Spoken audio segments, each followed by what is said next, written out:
Today, together with our law enforcement partners, we expose yet another wide-ranging corruption scheme, one that is simultaneously local and global, and it is centered at the United Nations.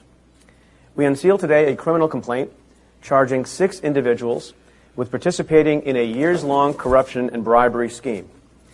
The complaint alleges that 4 defendants, representing business interests in China, paid at least $1.3 million in bribes to a man who was then the President of the United Nations General Assembly and the permanent representative to the UN from Antigua. His name is John Ash. Let me conclude by saying, if proven, today's charges will confirm that the cancer of corruption that plagues too many local and state governments infects the United Nations as well.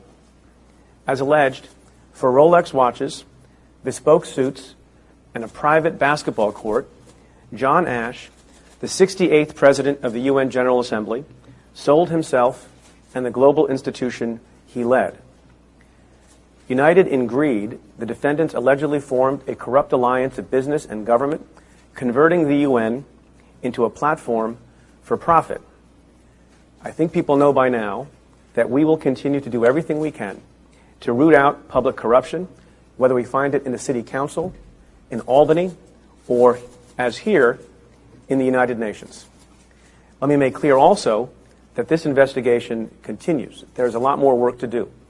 And as we investigate further, we will be asking the question, is bribery business as usual at the UN?